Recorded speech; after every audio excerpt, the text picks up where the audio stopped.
So welcome all of you to the forum co-organized by Enterprise Asia together with the Taylor's Alumni Relation Office. So just letting you guys know a little bit more about Enterprise Asia, on what we do and who we are. So let me explain a bit on ourselves. Enterprise Asia is actually a regional non-governmental organization on entrepreneurship. And it's our mission and vision to actually build an Asia that is rich in entrepreneurship. So the Entrepreneur Success Circle program that we are organizing today is actually one of the programs that we run to champion the mission, to champion entrepreneurship development across Asia. And today is really a pleasure here to work together with Taylor's Alumni Relation Office to have provide this platform for fellow Taylor's alumni to share ideas and build connections. So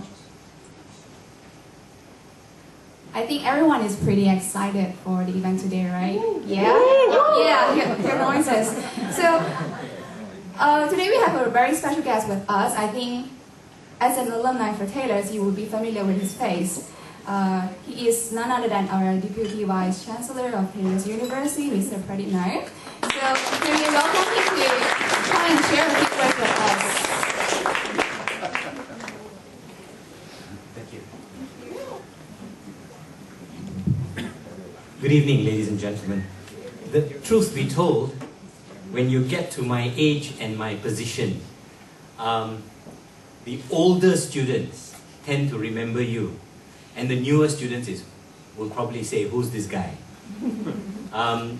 The Vice Chancellor, Professor Dato Hassan, and I met a group of students a couple of weeks ago, and they were from Iran, and they were telling both of us how the Iranian currency has depreciated so badly in the last couple of months that they are finding it very difficult to sustain their cost of living here in Malaysia. And the Vice Chancellor said, "Why don't you write me a letter?" And they said, "So who are you again?" So that's evidence that people like Francis and Christopher, who's sitting over there, whom I used to teach many, many years ago, are probably people who know me so well that Christopher said to me, "Pradeep, keep your speech short. We know when you get the mic, you never stop talking." Now you're obviously not here to listen to me. I'm just here to do the formalities, obviously. I must apologize that I won't be able to stay on for dinner with you. Nevertheless, I wish that you have a great session, a great forum this evening, and a great time. Jim Collins, when he wrote the book Built to Last, talked about so many things that companies should do to last through time. I can tell you that, or I can ask Jim to add one more. For a university, it's the alumni that keep us going. We needed you when you were a student. We still need you when you're a graduate and when you're a successful alumni, because it is this very special relationship between a former student of the university and the university that really keeps the university going year after year. And I can tell you that all the top universities of the world have a very special relationship with their alumni. So for Taylor's University, this relationship is special. We have this great campus that last year was declared the best educational building, winning the Gold Award from the Architects Association of Malaysia. It is a campus that have suddenly made a lot of education institutions in this country, certainly, to wake up and ask the tough questions. What should campuses look like? The Minister of Higher Education told the Vice Chancellors of all the public universities, you should learn from Taylor's how they can build so much in so little space. I'm not sure the Vice Chancellors were very happy to have him say that to them. But it's not about telling you how we did it. It's about what I think Taylor's would like to be remembered for the longest time. That we would like to push the boundaries and we'd like to challenge the norms. As you know, most of the successful universities in Australia or in the UK have always been the state-funded ones. And these universities have been our partners. Today, we are a university in our own right, and what stands before us and the future is perhaps the possibility that we are in a very unique position to define and chart our own course rather than follow the course that a lot of universities have done over the years. And that is absolutely exciting, because you suddenly realize that you could be part of history. You could be part of a journey that no one has really gone through before. I'm beginning to sound like Star Trek.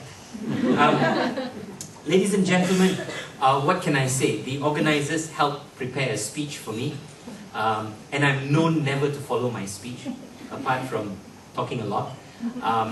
And I just wanted to tell you two stories to sort of sum up this title, Real-Time PR versus Viral Marketing.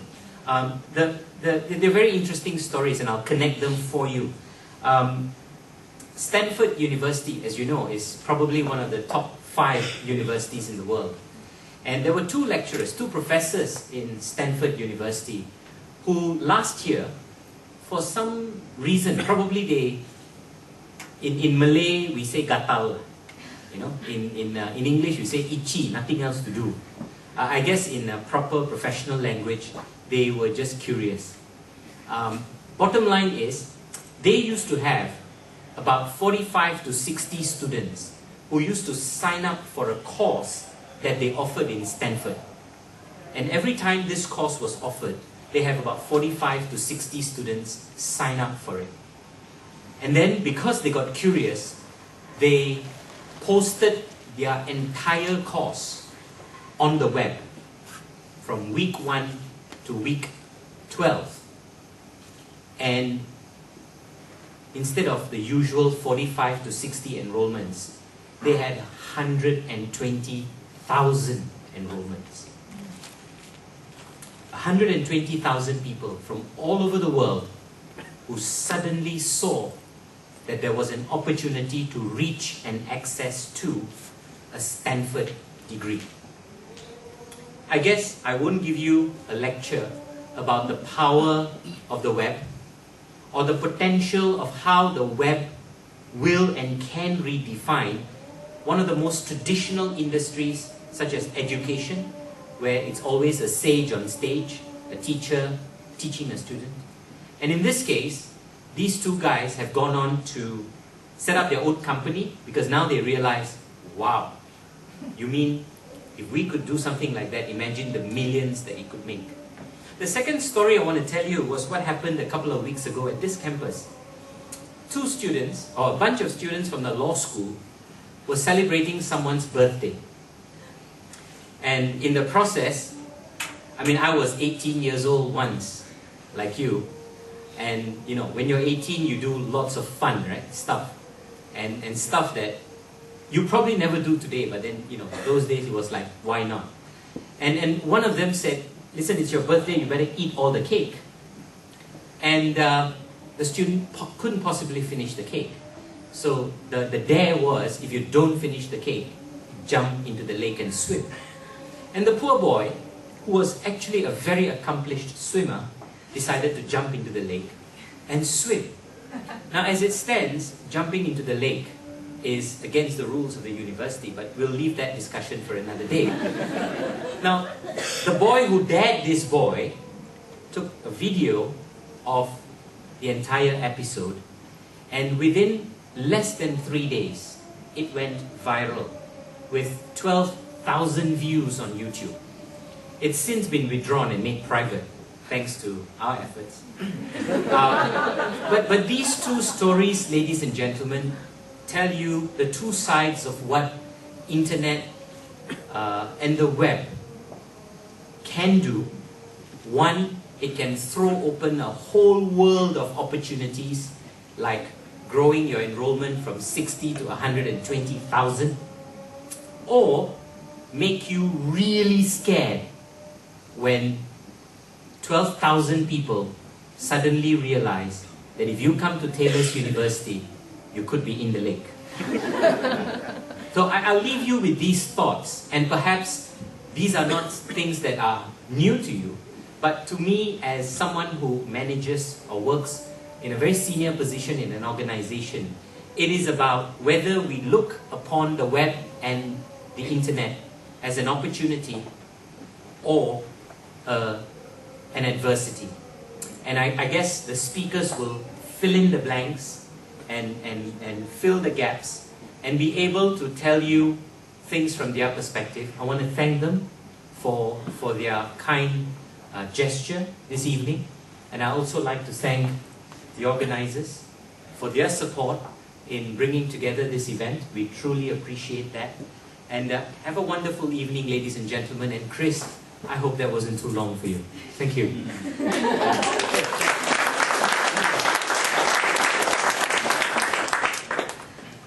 Thank you so much, Mr. Pradip. I think the stories are really nice to be known. And yes, I think all of us are aware about the topic of today, which is shaping of the future, real-time PR via viral marketing. And we are really glad today to have two experts from the industry to come here, to be here to share with us the insights of the industry and also their thoughts. But before we really move forward to the next session and kickstart the forum, I think I heard Tommy's whispering. Can you guys feed me first, right? So dinner will be served right now and will be served until 8 o'clock. So we will start the forum at 8. So until then, enjoy your meal. I think we are really excited to start our forum of today, right? So, do you know who are the panelists for today? Any idea? Them. Then, who are they? Do you have any idea who are the ones that are going to speak today? No? Well, it's okay. It's okay. It's okay. Yes. We are deeply offended and we are going to leave. Oh, please don't. Please stay.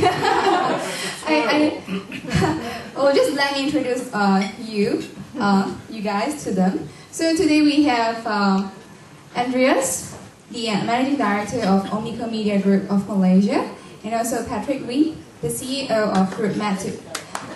Here today to share with us some insights and also ideas about viral marketing. So can we have both of you to be on the stage? Yeah.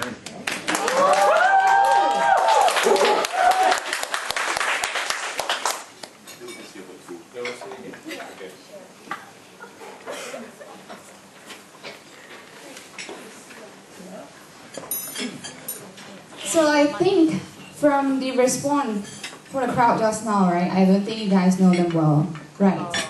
No? Do you guys know them? Silence. Oh. Well, they just got a really last-minute task to introduce each other instead of themselves. So, can we have an applause for them too?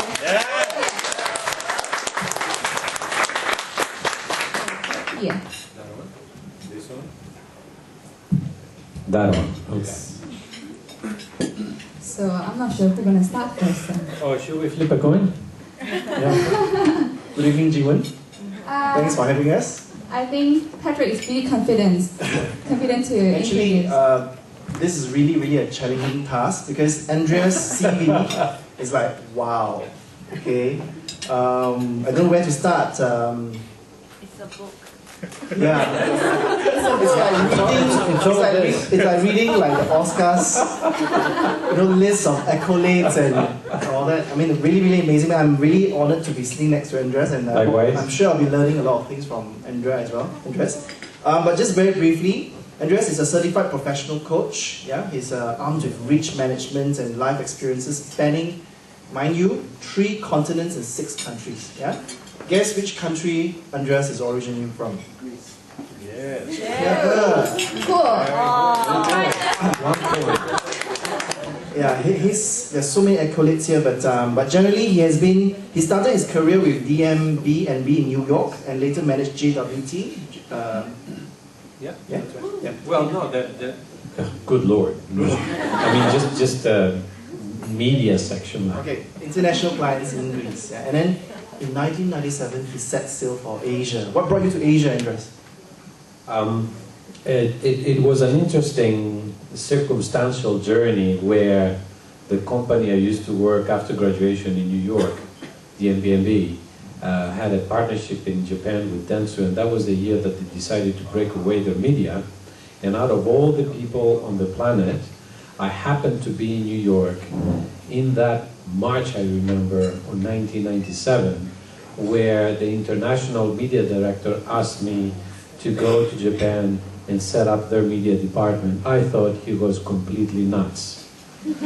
But fate brought me to Japan in September 1997, and then I never went back. That was it. Right. And that's where you met Lisa, right? That's right. That's right. Yeah, this is totally impromptu, by the way. Yeah. Lisa, by the way, is American Japanese, and apparently Andreas here enjoys being challenged by his digital native 8-year-old son, Alexei Akito. Can you explain to us what digital native means? I think that kids nowadays are completely born with all this digitalization. I know what you mean. Yeah, DNA. my 2-year-old son is like, but the moment I get home, she's, Daddy, iPad. Yeah. And hey, where's my heart, you know? Yeah, you don't count. And when you give it to them, they know exactly what to do. I thought I was good, right? And you know, I go home and I'm thinking, okay, I'll go home early and maybe we can play a game of PS3. Yeah, right. He doesn't let me touch it because I'm slow and I don't know what to do. That's why digital native, yeah? Alright. Let me see. Okay, and just very briefly, this is the most recent. Under his leadership, OMG has grown, which stands for Omnicom Media Group, yeah? Has grown from strength to strength. In fact, OMG Malaysia was recently conferred the Silver Award in 2008 and 2009 for Best Office of the Year in Southeast Asia. Everyone put your hands together. Service, my friend. It's all about the people, really, which is a great segue to this piece of paper that I hold in my hands, and it's one of the best actually that I've read.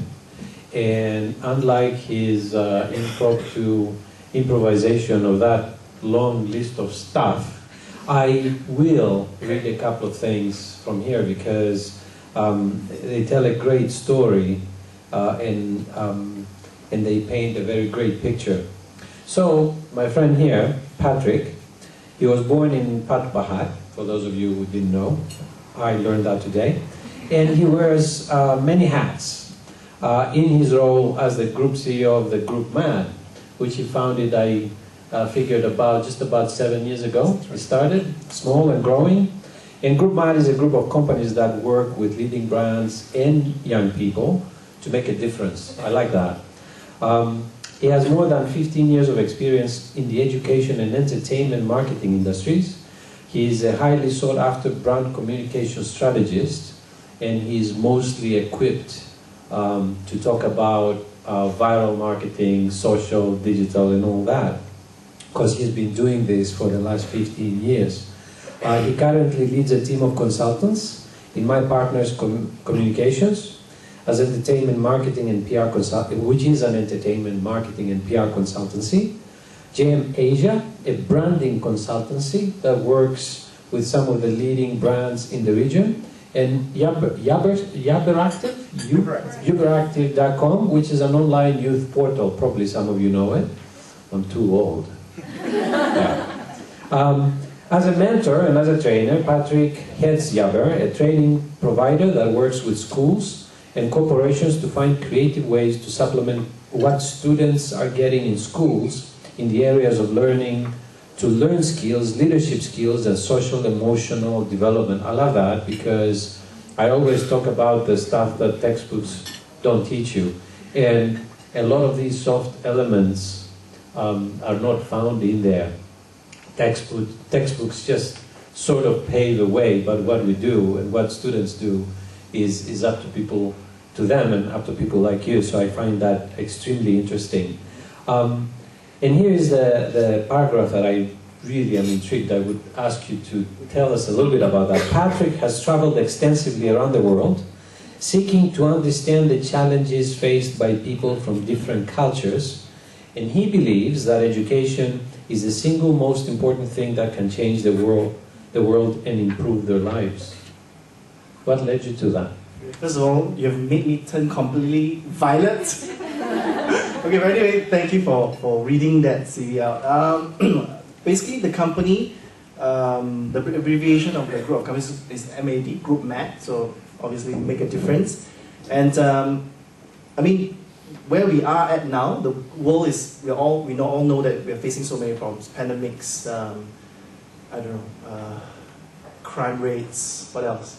Name is some of the world problems we're facing now. Global warming. What's that? Global warming, what else?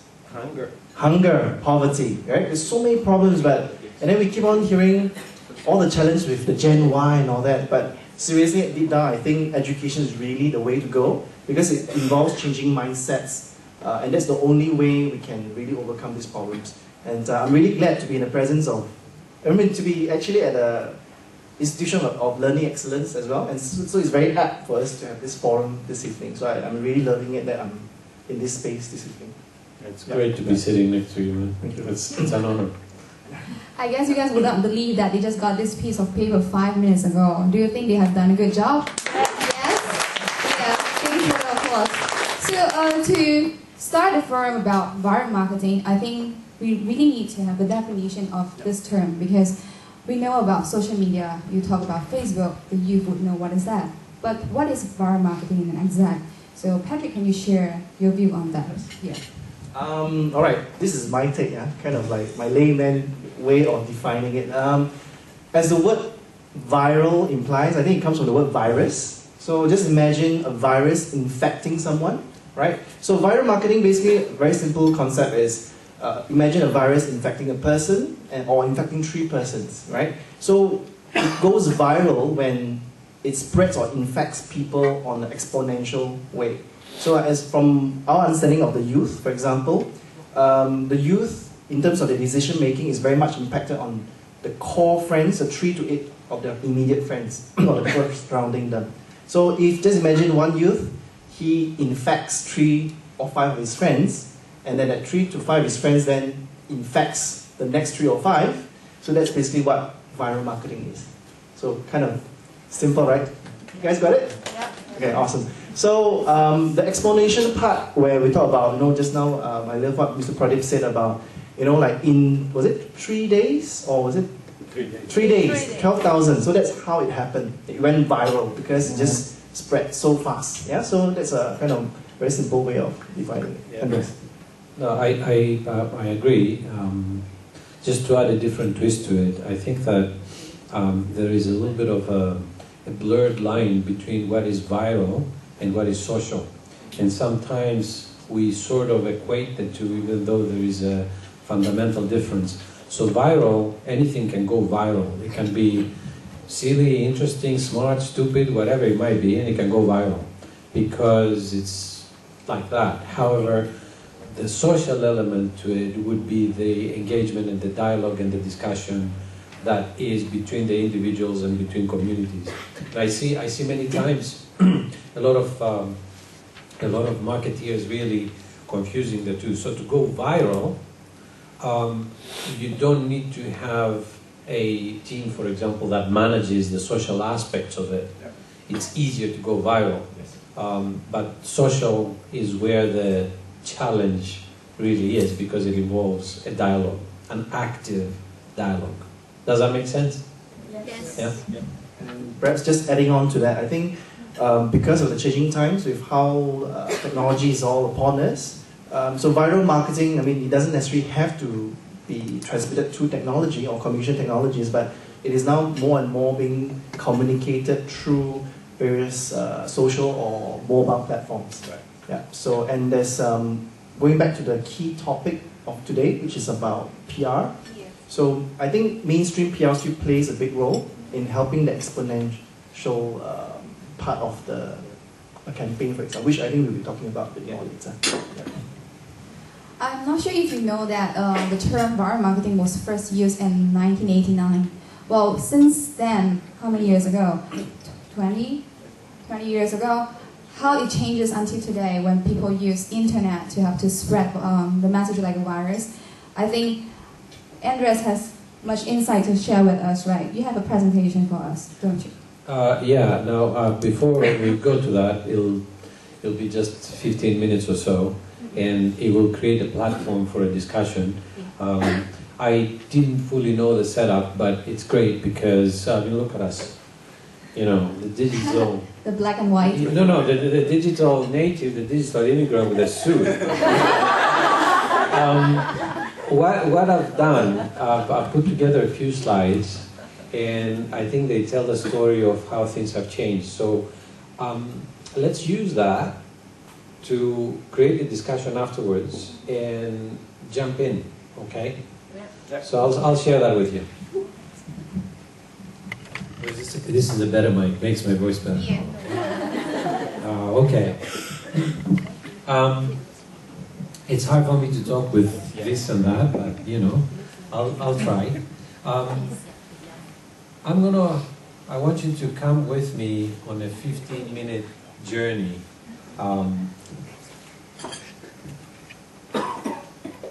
you see if that works? Somehow it does. Yeah. Come with me into a 15-minute journey in a digital fluid world. Things have changed. The physics of media and marketing have changed, and they have changed a lot. Our environment has become very fragmented, very converged, and I think that we all know as consumers and consumers of brands and media that we are bombarded every single day. In that environment, our experiences have also changed, and they have moved from mass to narrow. Mobile truly leads the way, and I think what you will see in the next 5-6 years a whole lot of that mobile, but it's all about being engaged and all about talking within the world and within the communities that the consumer creates.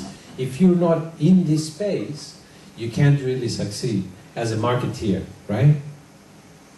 I call it the principle of the 3 C's. And it's all about constantly connected consumers. I think Patrick is going to talk about a different 3C in a minute, but it's all about this. The consumers, we are connected on the go, at home, and even for those who don't have in areas connections at home, they are connected through the social cafes and internet cafes. And in that environment, these consumers, they are constantly interacting with the world around them. It's very important to see what is happening and how they're using technology, how they are creating content. And it has fundamentally changed the marketing experience as we know it. They search, they share, they personalize, and they entertain. In fact, they have become the producers. And you perhaps know there are companies that do crowdsourcing on TV advertising nowadays, and they proliferate. And it's fundamentally what's in the heart of what is driving that explosion. An informal study that was done a couple of years ago here in KL said that we're bombarded with messages, 7,000 to 8,000 messages a day. My goodness, choice that really makes us be in that age of perpetual partial attention. We are talking in bits, isn't it? And all these choices that we have would boggle the mind. It's really, really mind-boggling on how we have to decipher and make sense out of all this. What really I find interesting is this. Media, how it is fragmented and how it is converged, is really changing our behaviors. And our behaviors at the same time are changing our media habits. And when you combine these two together on how they synergize and how they really work together, they are changing society. They're changing society in terms of language, in terms of behavior, and technology only becomes the enabler that really propagates this, because it's the fundamental need of human beings to really move a step further. And that is really interesting because it gave birth to a new consumer. Nowadays, it's the evolved consumer who's in control, who has choice, who loves customization and thrives in collaboration. I'm pretty sure you know the millennials, which we're going to talk about in a minute, but that's what really, in essence, this new consumer is. Today's consumer is very enabled because technology gives him and her the power to be so. He lives on the now. It's now. I want it here, I want it now, because I can't have it faster and cheaper and better. And if you don't give it to me, somebody else will. And it's all about networks, all about connection and recognition. And if you really ask them, it's all about wanting to impact the world in my own way. And I play with my own rules. That's the millennials. And I think that even we who are in the older generation, many times, because technology has transformed society in such a way, start acting a little bit like that. Of course, we are the digital immigrants. You know, the Gen Y, who are hip and cool, high on ambition, seeking status, challenge, recognition, the I generation, right? And that is really what is driving all that explosion on the social platforms. These are the guys who want to experience the world for themselves. Don't tell them. It's about experiential marketing. I want to see it, and I want to hear it from the people who matter to me. They want to influence, and they want to be influenced. Fundamentally, isn't that it? Isn't that it what is in the heart and core of all the social interaction? They thrive in peer power. They don't want to hear it from us. They only listen to their circle of trust, and we are outside as marketeers. And the challenge is how to break that and get in there. Very, very difficult. But that's where all that viral and social media does. Because of this consumer, this new consumer, the dynamics have changed. It used to be you sell more when you yell more. Now it's all about talking and engaging into a discussion in order to sell more. Now the interesting bit is, you do or you don't, as a marketeer, people are talking about you anyway. If you remember, look what happened at KFC. They didn't instigate anything a month ago, right? An incident happened and it went haywire, isn't it? Very, very interesting. So people talk about you as a brand, you want it or not. And the interesting facts, give or take the percentages, doesn't matter, 86% of consumers no longer believe what brands say about themselves. It's not about me. It's about they believe what other consumers say about them. And that's where viral and social really becomes important. That's why the alumni is important, because what is Taylor's? I said that before. Taylor's is not this and this. Taylor's is the students and the alumni. You have successful alumni, talk good? That's what it is. So, in this new environment to succeed, we must listen, we must participate, and we must engage, right? And if we don't do that, perhaps in that order, we're not going to do it right. We have to listen, and we have to listen very, very well first on what is said. That's the old model. The brand communication would go, the brand to tell them with TV commercials and print on what needs to be known. But today it's all about talking with consumers. We are on the same plate, and in fact sometimes they have to feel that they initiate the conversation. So to succeed there, we need to ignite these conversations that they have with a contagious idea that is relevant, tells a story, and co-creates. This middle part is incredibly important. That's where social comes into play. It has to tell a story. There are many facts, so I'm not going to bore you a lot, but you know, the numbers really talk about themselves on where we are and where we are going. It's absolutely incredible. In fact, the online has overtaken TV in how much time people spend with that medium. Fragmenting time, okay? But it doesn't really matter, because bits and pieces of information really create conversations, and they spark thought and action, and they are very, very important. So, this is it. Mass marketing is dead. That's my favorite slide of them all. But all habits don't die just like that. So we, as seasoned marketers, have to really decipher that. How do we make sense? How do we combine both worlds and try to understand what really will deliver engagement and activation? It's a very, very tough question in today's day and age. We need to understand the traditional and the new, and how that really blends together. The consumers today do live parallel lives. So the traditional mass media as we know them will never cease to exist. They probably will morph a little bit and be slightly different, but fundamentally they will be there. And at the same time, technology will advance and enable us to use the new media much more. So how do we blend the two is very interesting. I was talking with Patrick, he was saying, you know, you use mass media in the very beginning of creating a social campaign, you have the big bang up front, right? But if you don't, you will still have that big bang, but it's going to be more of the longer tail scenario. So to make it really in this world, we have to shift our perceptions, our thinking, and our expectations. To talk about knowledge, Patrick, my favorite author, Alvin Toffler, says we need to learn, unlearn, and relearn. And if we don't do that, we will fail in this day and age. When we do that also, and when we talk later on about social media, I think we need to remember that actually the fundamentals will always be there. They will never change. It's all about this. Very straightforward. I don't care if we shop for a floor cleaner at the supermarket or an iPad. It's all about this right here. It's all about creating awareness, creating consideration, put the people to try or purchase the product, and finally, ultimately, perhaps through social media, indeed, to create affinity and advocacy, and have them to talk about what we stand for, right? And for the other people who listen to them to believe. We need to understand this, digitization.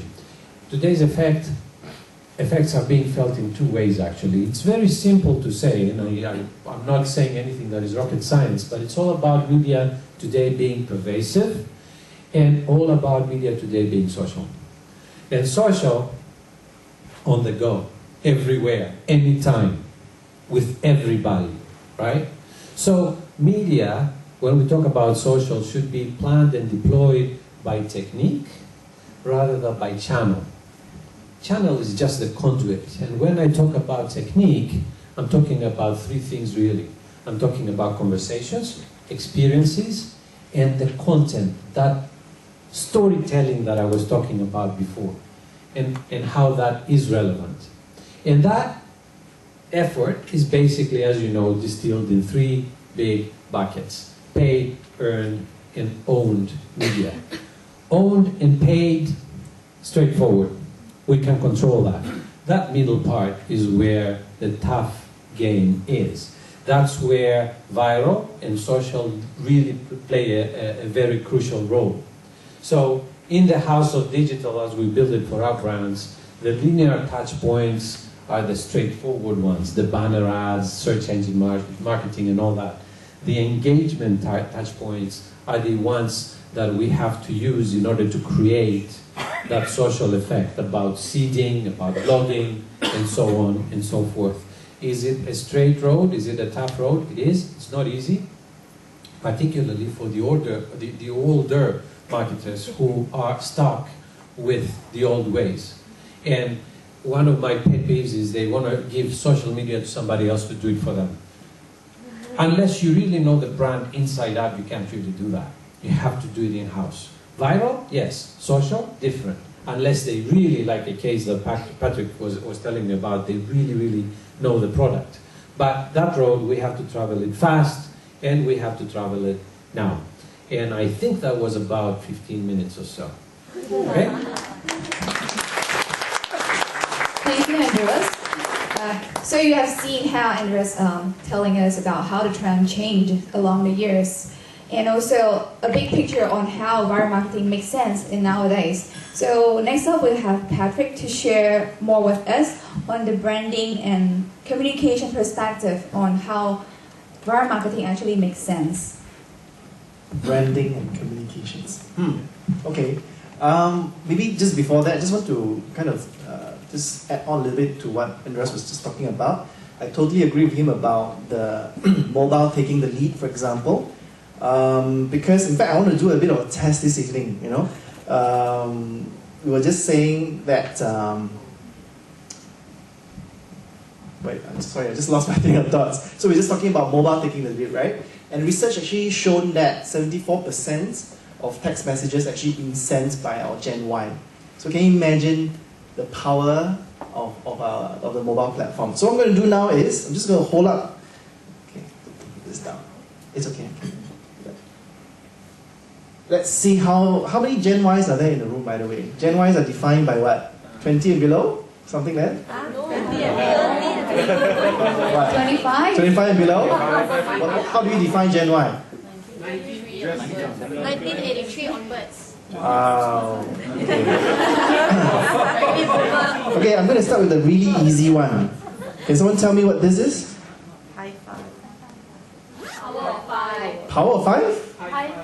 High five, wow. Give her a big hand. How about this one? That's easy, right? Okay, let's test it on. We got a guess. Test it on people at this table, okay? Anyone? Shh! Only this table! I couldn't figure out what the heck It's 2M2H. Sorry? Okay, someone help from behind. Too much to handle. Give us a big hand. Right, so basically this mobile... Why are you guys so lazy?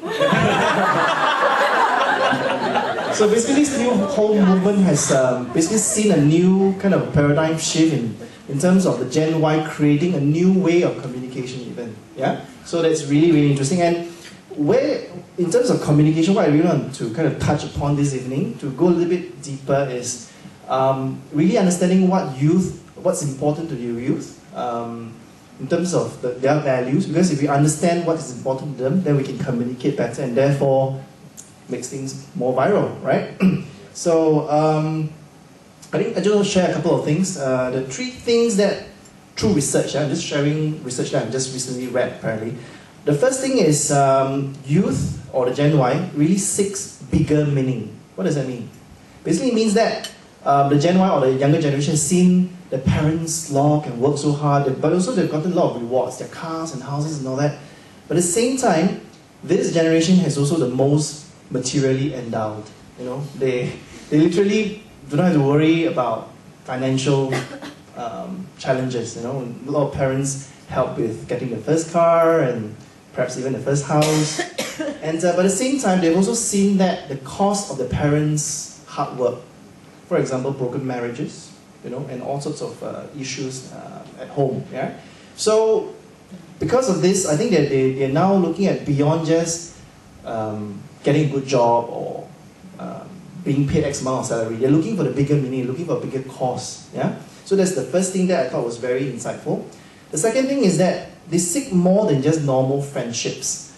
I think from our own research recently, yes, youth still prioritize spending time with friends and their family, but the challenge, however, is that they perhaps may not feel that unconditional love or the real connection with the people around them, although they spend a lot of time with their friends. Say yes if you know what I mean, or nod your head. Yeah? So what they're looking for is a stronger form of connection, which is why some viral campaigns will work much better than others. Because there's somehow that connection, it kind of rings a bell with them. Yeah? And they're finding other ways of connecting with people through the social media or through mobile platforms. The third one is really interesting. This one talks about the fact that to the youth, they really seek trusted guidance. Now, this is very relevant to what Andreas just shared about the current media landscape where we're just bombarded with so much information. In fact, by the age of 18, by age of 18, we would have seen, or the youth would have seen about 500,000 TV commercials. That's 500,000 commercials. So basically they're bombarded so much that it is not so much of going into a directory and trying to find which way to go, because everybody has something to say. Oh, you should do this, and you should take this program, and this is how you can be successful, and all that. So this new generation is looking for more guided or trusted guidance, right? So that means from a trusted source, rather than, because everybody will have some advice, one way or another, right? So these are the 3 key things, and from there, I wanted to go into how do we communicate better.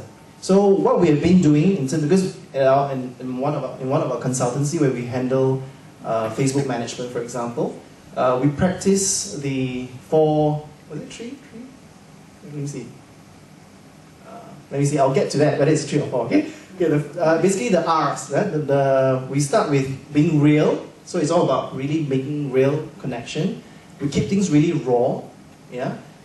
Because with this generation, it's about not necessarily making things really look really nice and all that, because they can sense it if it's just fluff. In fact, there's so much thrown at them, it's all hype. They know it's all just advertising messages. So they like things to be real and raw. The more raw, the better, which is why I think that video of the boy jumping into the lake went viral, because that's really real and very raw. It was not like nicely put together with background music and all those things, right? And that would have flopped in the World Wide Web. Right? So the third one is relational. Going back to the point about them seeking more relational connection, it's about being part of a community, right? So it's building connections through a community. And the last one is, I thought about real, raw, relational, and relevant. Thank you. That's my digital guy there. Being relevant. Yeah, so it's about, don't tell me about all these things that you want to tell me. Make sure it's relevant to what I want to know. Yeah, so that's kind of the 4 R's we practice when we go on the social media platform. Yeah. Andreas, at this point, do you have anything to comment on? Nothing different from every piece of research that we do as well. And when it comes to basically to the young people or the young at heart generation, there are always the 3 key platforms that come into play is internet, mobile, and music. And that's where they form the communities. I think communities is, you said that is key. And also relevancy. But relevancy on a very personal level. So it's about me.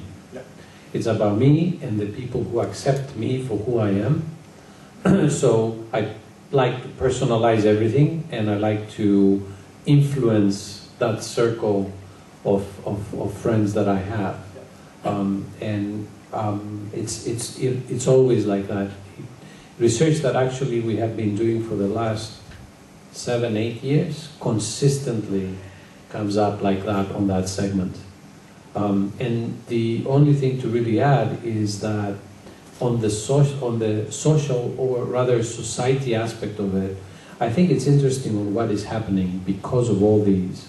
And that's what I meant before, that these technology really touches on the media habits and they form different behaviors, and these different behaviors affect society. So I loved what you did in the beginning. So what do you guys think, just to ask everyone, is that language? Yes, sometimes. Right? Are emoticons, are they language? Yes. Right, and there is the old school that says no, there isn't. And in fact, there were several cases in the States a few years back where students would use emoticons on essays, and the essays would not be accepted. And the cases were one that actually that is language. It's a form of language. It's a form of expression. Isn't that interesting? Isn't that interesting that in Japan, for example, the challenge that many have is that the younger ones, they know how to read, they know how to type, but they don't know how to write. When it comes to a complicated language that has 3 alphabets, hiragana, katakana, and kanji, basically. So how do you bring that back, and how the language changes with mobile? To me, it's very interesting, but it doesn't go back. It just moves forward, and that's how it is. Can you guys also share about what are the challenges of launching viral marketing campaigns? I think now businesses are looking into campaigns to turn it into sales, into dollars and cents. So what's your point, and what's your take on this? I'll be very simple in that actually, and I think you will add the nuts and bolts and the spice to it. To me, it has to go back to the R's. It has to be real, raw, relevant, and all that. And it's easy to seed something, all right? But if it's perceived to be fake and not according to these 4 R's, it's not going to succeed. It's not going to go further. So seeding it is one aspect of the business. Leading and continuing and being engaged in a meaningful discussion is really the tough part. Just to throw a video in there is the easy part, but what do you do after that? And I'm pretty sure you will have plenty to say. Sure. Maybe I'll take the opportunity to also share some case studies. I mean, maybe I'll just elaborate a little bit more about the concept of seeding. Do you know, how many of you know what seeding is? Raise your hand. It's awesome. Okay. Basically, some of us think viral videos go viral, right, on their own. But the reality is a lot of viral campaigns out there do not go viral on their own, or at least not in the beginning. So in running digital marketing campaigns, very often clients engage us, and our advice to them is, let's set aside some budget for seeding. And then what that means is basically engaging with key opinion leaders, KOLs, right? Key opinion leaders, that's a short form, and another abbreviation for you there. Yeah, sometimes I got to catch up with that too. So seeding with that, and with bloggers, influential bloggers, and also online banner ads. And nowadays ads have also become very advanced. I'm sure you know there's interactive banners which are really more engaging. So again, they're trying to bring those 4R elements into play as well. So that's basically what seeding does. But like what Andreas says, seeding only helps probably in the beginning, because if down the line the target audience sniffs it out and says, this is just hype, there's nothing in it for me, it's not relevant, it's just not going to work either. So it's just going to help in the beginning. But just adding on a little bit more about the challenges, that's definitely one of the challenges in terms of expectations by clients. But what we have been advising clients as well is to also look into what I call the 3 C's. Okay? So the first C is basically really compelling content, because with so much information and advertising just being thrown at us, the key thing is we just need to craft compelling stories, narratives that captures people's attention, and something that's really like, wow, that stops in their tracks, right? So we need to come up with compelling content. That's number 1. The other thing would be, I think the word came out quite several times in Andreas' slides as well, is collaboration, right? So in terms, this is a very big word or very common word now in the marketing fraternity. It's all about consumer collaboration. Now it's no longer about me sending a message to the target audience. It's also about seeking feedback and listening to them, and then in the process collaborate with them to perhaps co-create something. So that's very powerful, because that way the target audience feels that, hey, I'm being, feedback is being sought from me, and I feel good because I'm really engaged to co-create together. Just very simple examples of even consumer collaborations. I'm sure you've seen Apple, deliberately engaging their users by giving out iPads. It was big, right, a couple of years ago, like free iPads. And I don't know really that's true. I keep getting all this invitation to say, oh, just do this and you get a free iPad to review. How many of you have actually gotten that? You did? Wow. Did you get an iPad? No, I didn't do No. anything. You didn't do it? I'm just wondering, but anyway, this is what you get. Some of them is spam. Some of them. Spam is spam, right? Yeah, but anyway, sorry, I derailed a little bit, but anyway, that's one of the strategies in terms of consumer collaboration. Sorry? It's not true? No, it's true. It's true. They did do that, but I'm not sure whether those that came into my inbox, whether they are true or No, not. I mean as in like they already gave up. Yes, they did. I think the whole intention was they wanted to connect with the early adopters of new technology and seek their feedback so they can still make certain changes, if you may, to the product. Or they want to listen, because Apple is a company that is all about really understanding the needs, or perhaps not even just understanding needs, it's about, what's a better way of putting it? It's about kind of, It is the needs. it is a needs, but it's beyond just listening to them, because sometimes Apple believes that the consumers do not really know what they need until they have the product in their hands. Yeah, but I think it's about the consumer or customer experience of using the product, so that you can improve from that. Okay, now coming to the third C. The third C, it's kind of related to what I talked about earlier, which is community. right? So what we have done, for example, in my group of companies is we realized the importance of building a community. So about a year ago, sorry, does it sound like a bit of a self-promotion here? Not intentional, yeah? But we've built a community of youth. There's now about 7,000 members now. And it's very powerful because every time a client comes to us, we're basically a media owner too. So we have on hand a number of influential bloggers on our network. And they get excited whenever we launch something new. There's a contest, like recently, what's the most recent one we're doing? The Titanic 3D contest, where the winners will get a vacation in Bangkok, right? Yeah, and they will also get to go to like the Titanic 3D artifacts exhibition or something like that. So we run lots of all these really exciting campaigns, and literally they just, wanting more and more of such things. So we have a ready community, and it really helps because whenever we've got something out, our community knows that it's real, and they get excited because they know that we are sincere about wanting to bring relevant and exciting programs, activities to engage them. Because Uracti is all about rewarding young people in taking action. Yeah, so that's how we've kind of built a community at the same time. So, but of course, that's just an example. There are many, many ways of building communities, and through very extended networks like the Taylor's Alumni is another good example of a community. So it can be very powerful as well. When we run viral marketing campaigns, how do we identify and kind of an extended reach and engagement with various networks? That helps greatly as well in viral marketing campaigns, apart from seeding. That's right. Yeah.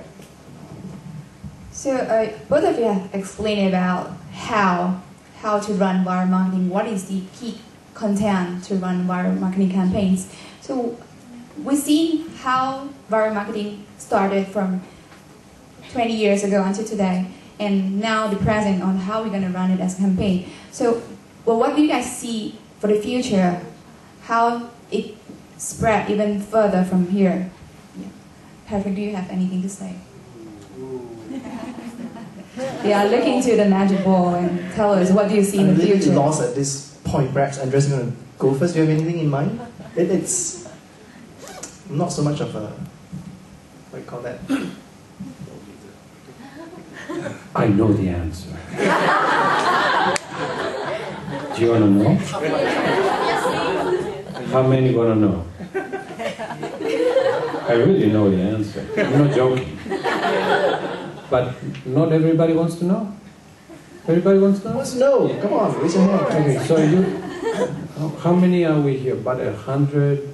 150. Okay, so 20 ringgit each? I'll let you know. It's okay, love. Oh, I see, okay. Okay, you know what surprises me again and again, and every time that we do a discussion on digital and all that, actually none of all these things that we are discussing is new. They're really, really old, much older than all of us here. It's all about community, engagement, what my friend tells me it's good, and it's work, so I believe them, and all that kind of thing. So what the heck happened, really? Why are we making all this big fuss about social and viral and all that?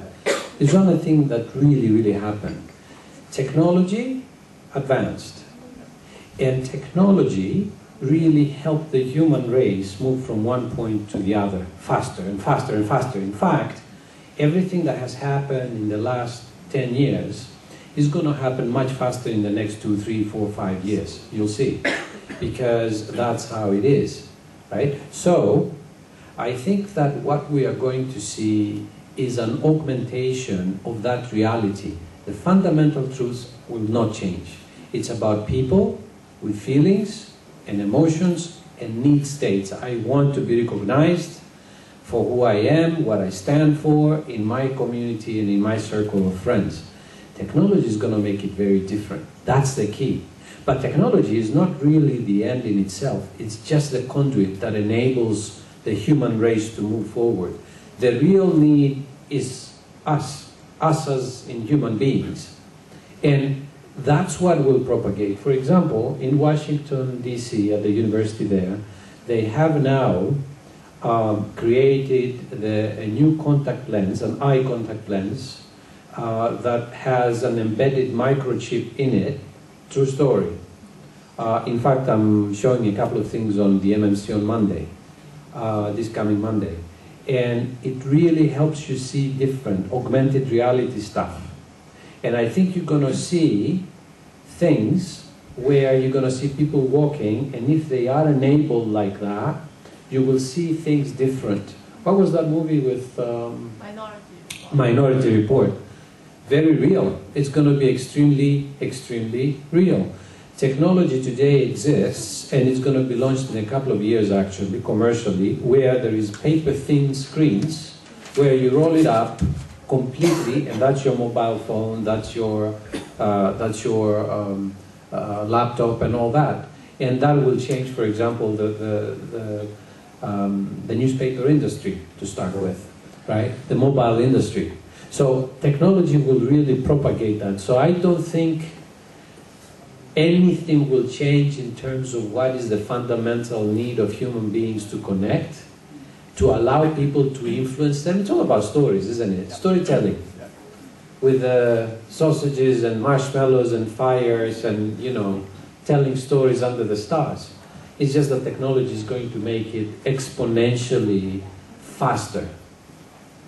That's my take. You can leave $20 by the desk on the way out.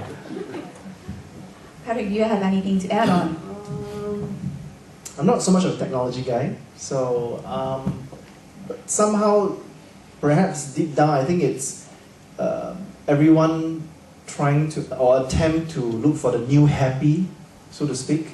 From my work or our work with youth, because we also run a training company and we spend a lot of time with youth in camps and all that.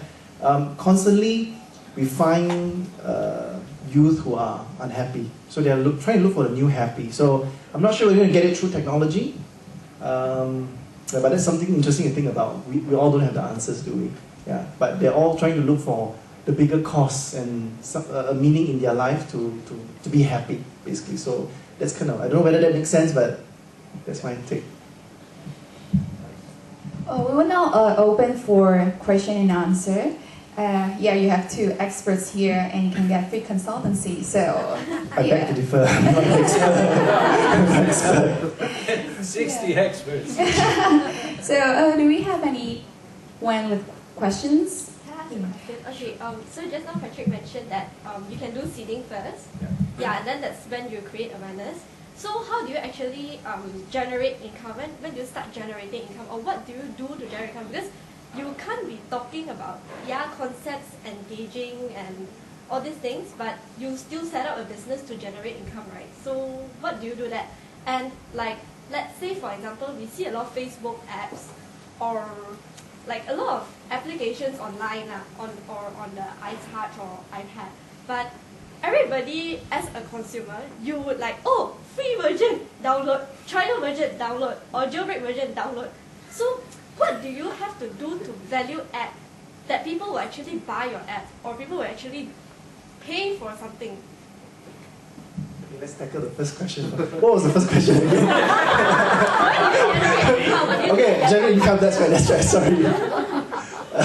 Okay, basically, I think we're looking at from the client's perspective, what they want to do is they want to influence decisions, right? Mainly purchasing decisions, most of them.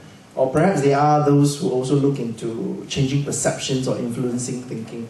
But essentially they want to connect better with their target audience. And if you're able to put together a viral campaign that can reach X number of people and you can guarantee or provide data to say, I've really authentically engaged these people and pass this information. In fact, you know what? Better than that, I was able to convert them into, convert those engagement into purchasing decisions. Now, if you're able to do that, then you can charge the client a lot of money. Yeah? So it's not just about communication and making it viral, but if you're able to convert that into real decisions, and like I said, purchasing decisions, that's going to be fantastic. Now, with the mobile platforms, that's very, very possible. Because I'm sure you guys know the QR codes, for example. There's also like the apps you mentioned. So you can actually combine various technologies and use the mobile platforms to drive decisions or purchasing actions in that sense. So does that answer your first question? Yeah, we charge the client. Charge the client. Make them pay for all our hard work and creative work. Second question. India is listening very carefully. Yeah. What was the second question? Do you want to take that, or do you have anything to add on to the first question? Not really. I think. I think. Now I think. I really think. I don't know if was I don't know, so forgive me, but was Angry Bird a free game? Yes. I wish I were the creator of that game. The game is free, but everything else is licensed, and he is or she, I don't know who that person is, a multi-billionaire, I'm sure. So yes, it really. Rovio. Oh yeah. He. I thought it's like Single and available, I'll go. In 3 days, we sold 10 million apps. Unbelievable. It's just unbelievable. Yeah. There are no free lunches in this world, right? Nothing. If you hear free, I mean somebody's paying for it. So it really depends what the outcome that you want is. It leads somewhere. Even for the free apps, to put an app in there, you need to build the app, and the app needs to sit in a framework for which you pay. So someone pays for everything, absolutely everything. So it all depends what your goal is.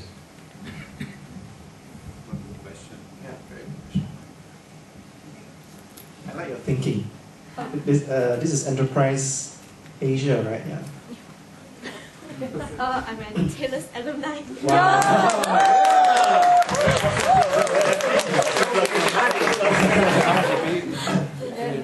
I'll pay her with cakes later. Good work, keep it up. By the way, are you happy at work? Oh, he's recruiting. Okay, we have a this offline. Network. There you go, you get your money. Do we have any other question from the floor? Hello. No, thank you. Hello there, thank you.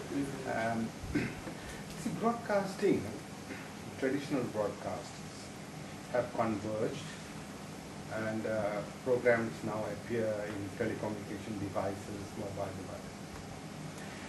And these converged media now recognize that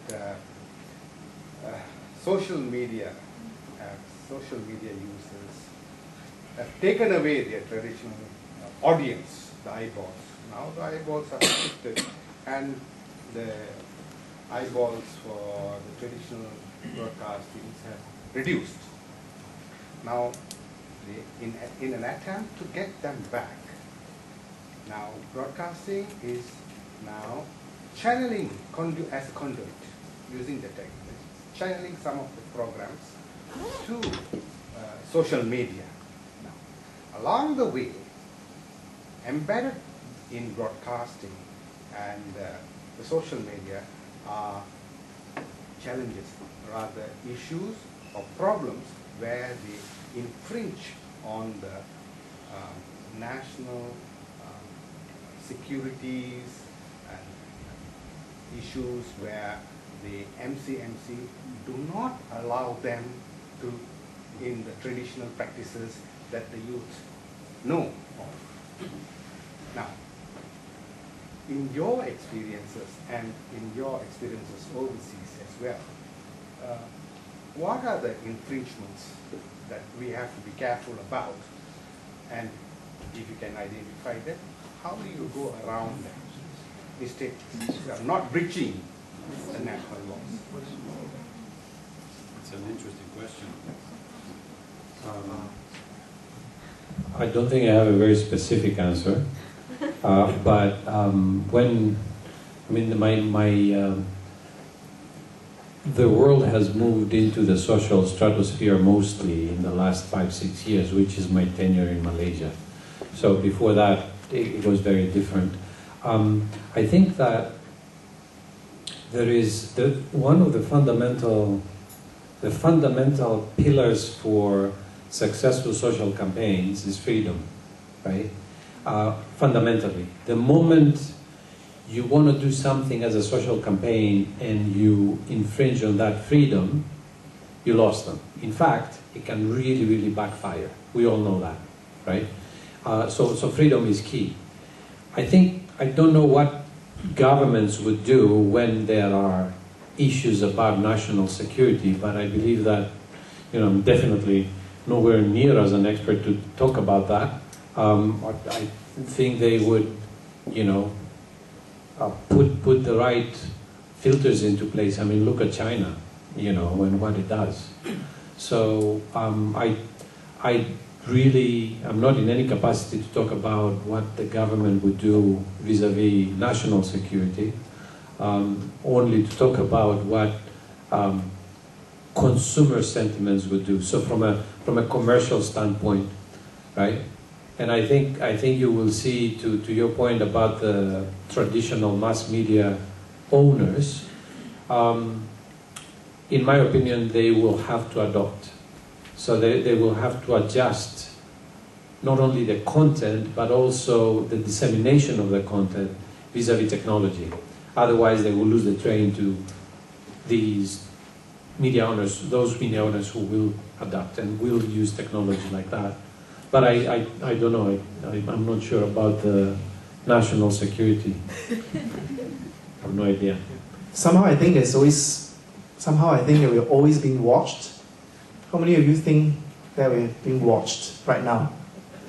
Not right now. Right now. Yeah, but having said that, my take to it is also the fact that because the market or people are becoming more sophisticated, more intellectual now, there's also a certain form of what we call, like, do we call it self-censorship? or public, what's the word? Public ownership. They will big outcry or self-policing. Yeah, that's a better word. Self-policing. If something is not quite right and it's something that's against certain sentiments, especially if it's religious or whatever, they will not be able to get away with it. I don't know whether you remember the recent Erykah Badu. Yeah. So that's self-policing for you, because in fact Erykah Badu made a public apology. He said, I'm sorry, I didn't. In US it's okay because they do all sorts of things with religious symbols and they put it on the t-shirts and all that. But in Malaysia it's different, right? So there's, I think, quite a certain level of self-policing, and in fact we take care of each other. We will feel strongly for our Muslim friends or whatever when we feel that it's infringing into the sensitivities of our culture, so to speak. Yeah. So I think there's quite a bit of that in Malaysia, where we feel strongly about such issues. But I'm just talking in the context of Malaysia. Yes. Okay, this is a question from the generation before Facebook. As a marketeer, we have a budget, right? And the budget shrinks every year due to inflation. So there's this $1 million question is, so what is this new media, this viral marketing that you talk about? And I hear, with my ears all freaked out, that at the start, you still need to have some traditional media help, or you still need to pump in money to start the seeding process, blah, blah, blah. So traditionally, we think, viral marketing must be free, right? Equivalent to free, or very nominal cost, very word of mouth. So now we have this pie, which is fixed or getting smaller. So how much do we cut out from the Star and the Sing-Chu and the to viral marketing? Of course, if they are here, they'll be very upset. and when is this timing going to be? When is this balance of power? It's an extremely good question. I get that thrown at us all the time. Right, I've got only 10,000 ringgit, can you do something for me? Go and do all of those creative viral marketing stuff. Actually, yes and no. Whether we really need to do seeding and spend money in mainstream. We have run viral campaigns that literally did not, where we did not do any seeding at all. I think it goes back again into the community that you've built, whether you have really compelling idea, for example, but compelling ideas don't come every day, right? So what do you do if I really need a compelling idea that will make the campaign go viral, but shoot, we've been thinking about it, brainstorming every day for the last 4 weeks and we haven't got it, and our campaign needs to run, right? So there's some issues when it comes to timing and factors like creativity. Have you got a really creative team in place? And that also then involves talents as well in your team. So there's a lot of factors involved, but there are cost-effective ways of executing or coming out of executing a viral marketing campaign. One of the most cost-effective, I feel, would be to leverage on PR, for example. So PR, you do not need to spend a lot of money. Just get some really good professional PR people to angle it and make sure that mainstream media covers the viral marketing campaign. We have done that a couple of times. It's very successful. Last year we did a search for the ultimate Harry Potter fan. So when we first launched the viral video, obviously this client really had a very, very small budget. They wanted us to package in everything, you know, in Malaysia, pang lang jang, everything.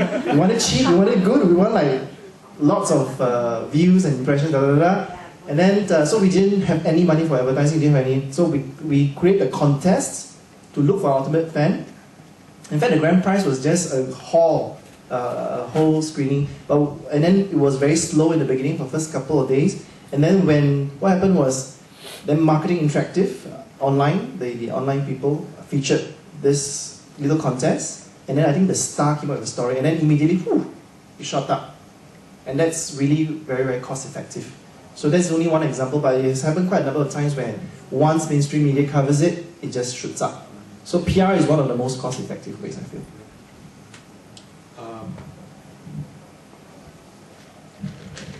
Do you know which is the one client in the world, still today, that doesn't use any digital media? Who knows the answer? Don't say it.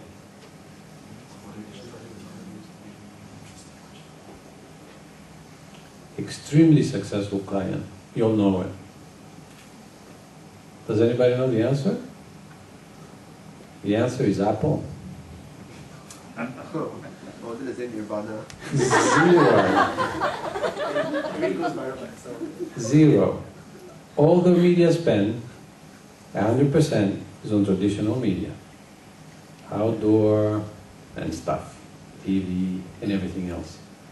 It's unbelievable, isn't it? I think if anybody comes to you, Lydia, or anybody else and says, I have the answer. In fact, you should cut 20% off your budget and put it in digital, whatever. They're just full of doo-doo. Okay? Yeah. There is a way to know, and it's all about econometric modeling. You know, we have a tool called brand science, so you really need sales data and advertising data, robust data for a couple of years' time.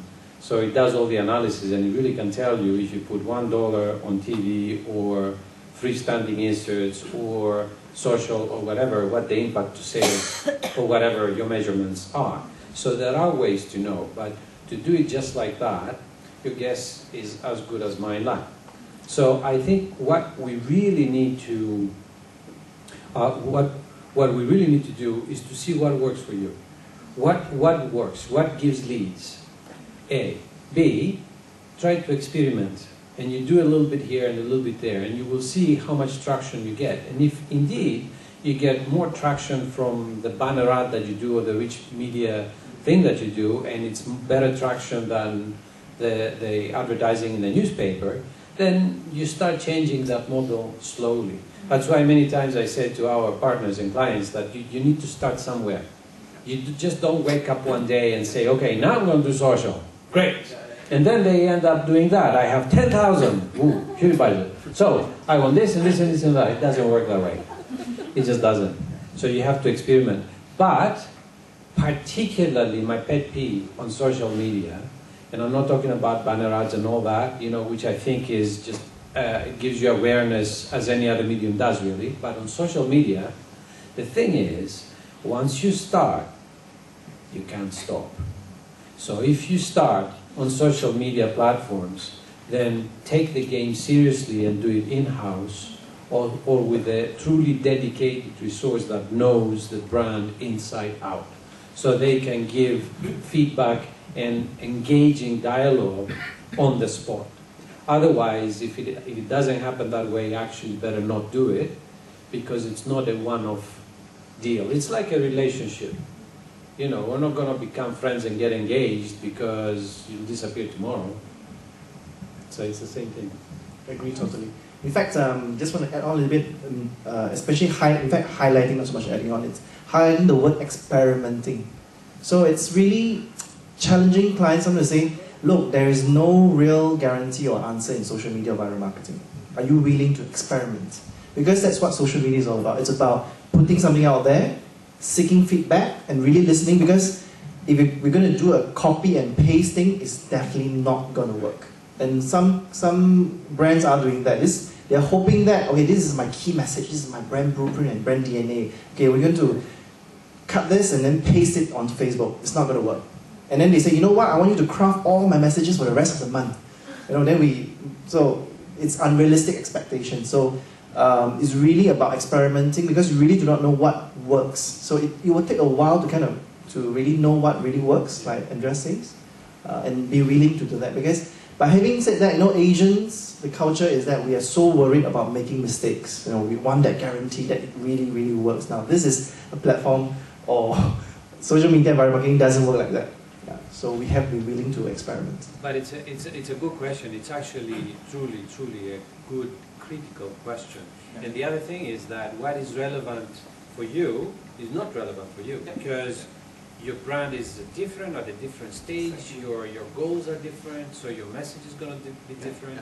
So it's tough to really say, okay, these guys did this, so we're going to replicate. But it is the $1 million question, and it's if I would be spending my money on advertising in a shrinking budget, as you very well said, I would like to know. The problem with digital media, in my opinion, is we created the problem. We as digital media created the problem when they first started. Because if you remember, it was all built on the premise that you don't know if you put one page in the Star what it gives you, but I can get you the click-through, or I can get you the conversion online. So digital media now is not accepted unless it does deliver X amount of click-throughs or conversions. Is that it? So if you put a really interesting banner ad that is noticed but not click-through, that doesn't count? Food for thought. But how do you measure it?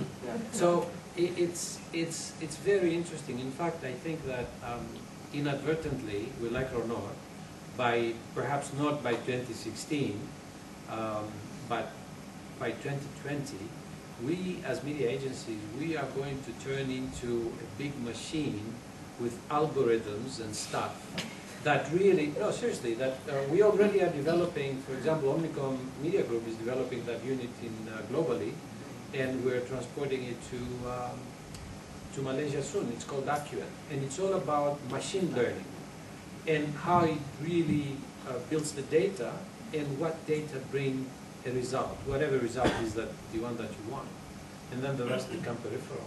But you can see, I think your point was very interesting in the beginning, where if you do seeding or viral and you do mass marketing, it really shoots from the very beginning. So if you want really fast awareness now, I want it tomorrow to make an announcement, you put a page in the Starla. Fifth, pay the premium and the color and everything else. But if you have the luxury to create the conversations, pamper them, make them feel good, excited and all that, then of course creating that connection is perhaps more important, because it creates affinity and advocacy, doesn't it? Do we have any other questions from the floor? I would like to ask about what coming from a corporation perspective, how do we handle unsanctioned viral marketing from the public if they unwittingly use your brand as part of their viral video or something?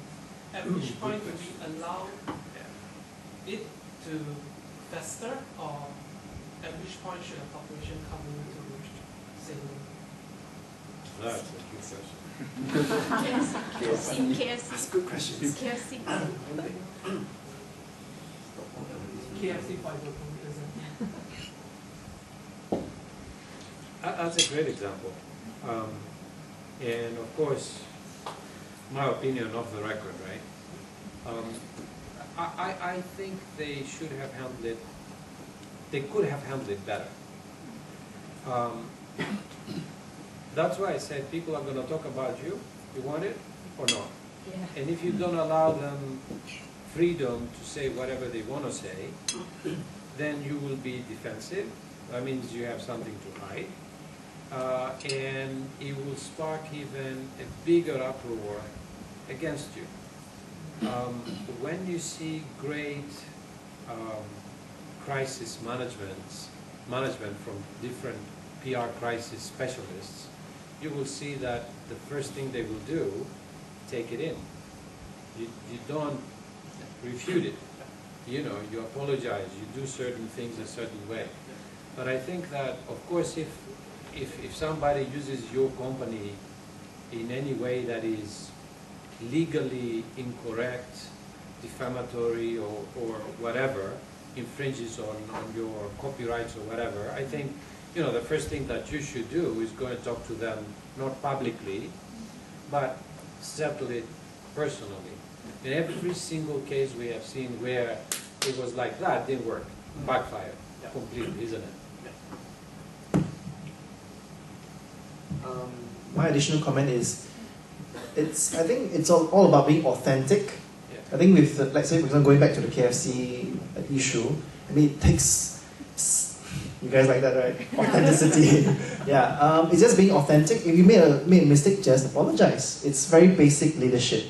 And it works the other way around as well. If you're not comfortable about something that someone has commented on, contact the person and say, hey, I'm not very comfortable with what you said. You know, can you clarify why do you make that statement?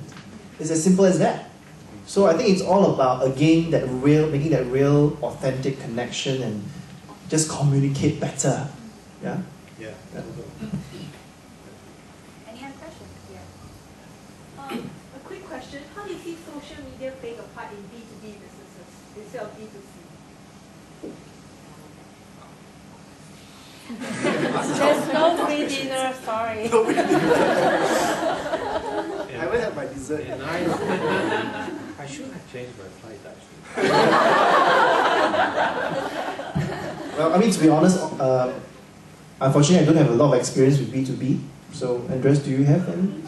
Seriously, I'm not trying to. Yeah, but I just don't have a lot of experience with B2B. No, I don't, to be honest. But on top of my head, I would think that if a client comes to me on a B2B, with a B2B brief, right?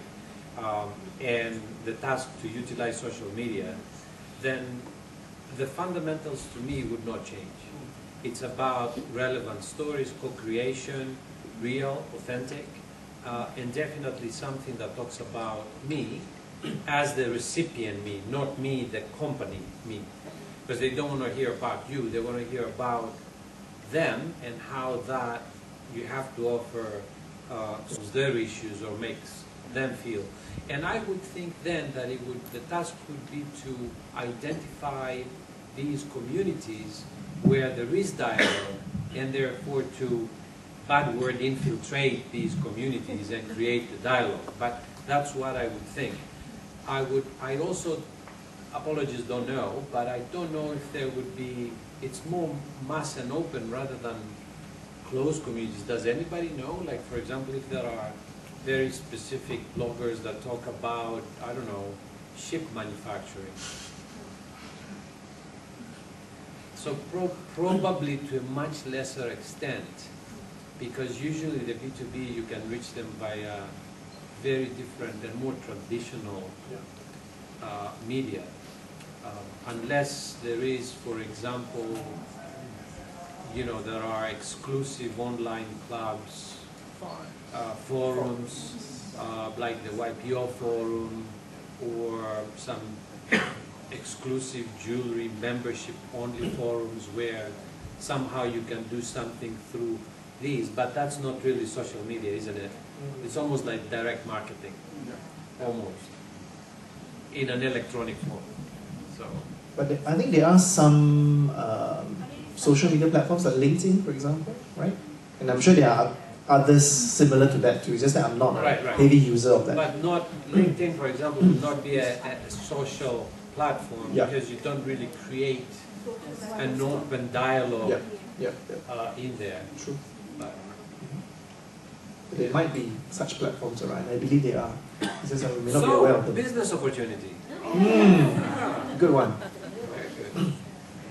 Any last question from the floor? After the last questions, we talked about, people asked about the cost, we talked about the progress. I'm actually very interested about the measurements out of it. Because just now Andreas mentions that people looking to click-through rate, impressions, number of impressions, or for example like Facebook, the top management might ask that how many numbers of fans you have inside the community, which I don't think that it's actually very relevant to the outcome of the whole campaign. In the old world, when we have a PR press release, we say that we throw in 30,000 for the PR activities and we get 1 million worth of news in the stars or any mainstream media. But since we can't go for measurements by click-through, we can't go for measurements by the number of fans or even like numbers of bloggers talking about it. So what kind of measurements that it's really worth the every money, single cents that we spend in social media marketing? So many exclusions. I really like that question because with I'm talking specifically about the campaigns that we run at my consultancies is we always take it a challenge. In fact, we take it a little bit further. The brief may come to us and say, look, we want to go into social media, or look, we want to do this. But we'll then go deeper into why are you doing this, and we always try to find ways to make it work harder in terms of ROI. So very often, I would advise the client, hey, let's not just look at social media in isolation. Can we perhaps look at it as in a more integrated perspective? That means perhaps looking at also perhaps running some on-ground events or some other media platforms that can be integrated in that manner.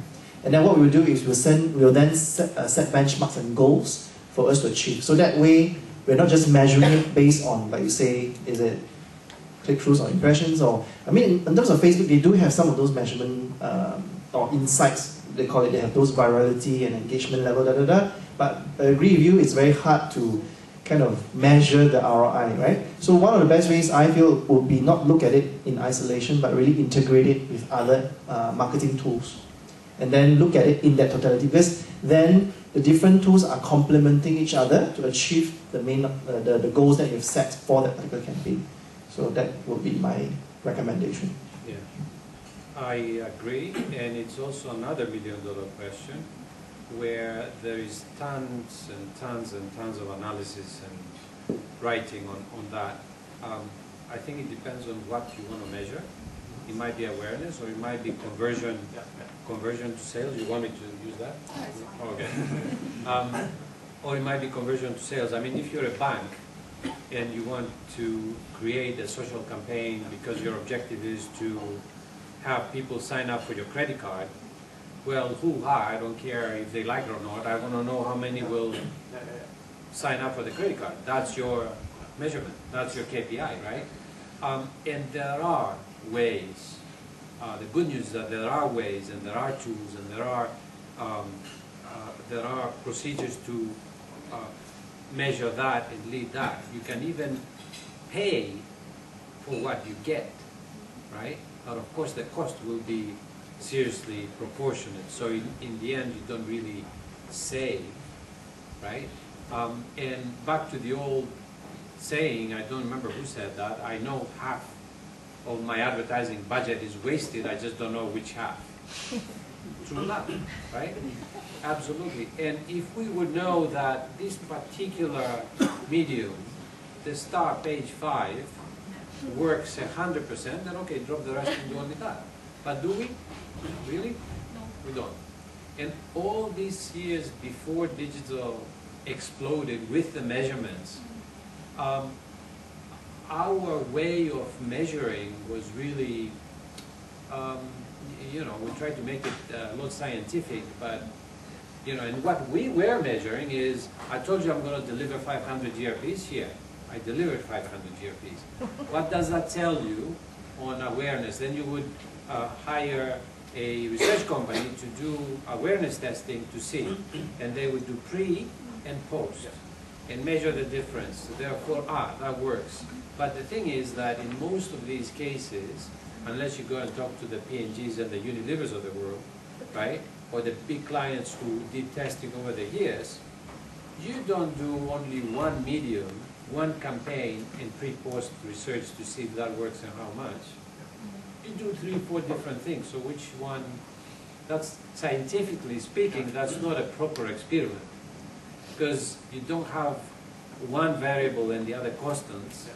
You have everything variable, so you don't know what you're doing on how to measure it. So it's a little bit of art and science, I would think, unless you go hardcore digital measurements, which you can. Do we still have any question from the floor? Okay. One, maybe last one. What was the last question?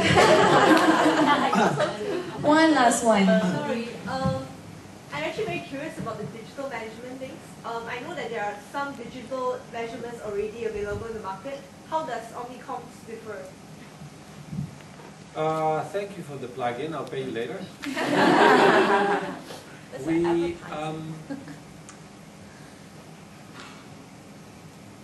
Basically, what we have done, we have aggregated a lot of data, and data is all about everything. And that particular, let me call it machine, what it does, it tries to quickly understand the behavior of the surfer and what it does and how it does it, and identify the ones that actually lead to conversion. And the system, unlike other systems in the market, links to the client's database to see, and the client's website to see that you who clicked on this banner or did this on this advertising, what is your trail, and if actually that led you to go to the client side and even apply for a credit card or buy the product. And that link is so far not on other systems, but what it also does, it learns that behavior, right, as a machine, and therefore it converts inventory from the sites that do not really work as well to the sites that perform to do that, right? So it does that almost automatically, right? Pretty fast. So if you look at the graph of, you know, the usual way of how things happen, it will go like this. It's the natural thing of things, right? People learn about it. What this does, it does exactly the opposite. So it does this. And then on the peak, it picks it again. So it cuts out the ones that don't really convert. Now it's quite complicated, but it's really feeding on a lot of data from the media owners, all the websites, as well as the clients' websites where really the measurement is. So far it works. I think with that we will conclude the forum for today. Can we give a really big round of applause to Andreas and Patrick for sharing their thoughts with us today. I'd also like to call upon Ms. Lydia Wang, the Chief Marketing Officer of Taylor's Education Group, to present a token of appreciation for both Andreas and Patrick. Thank you very, very much. Oh, thank you.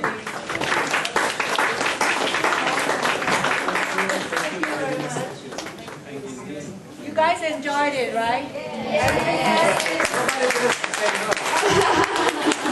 Yeah. So I hope all of you enjoyed the forum today. And before you guys leave, we would like to collect some feedback from you. There will be feedback form distributed around. So do write us your feedback before you leave. Then thank you so much and have a good day. Thank you. Thank you, Andreas and Patrick.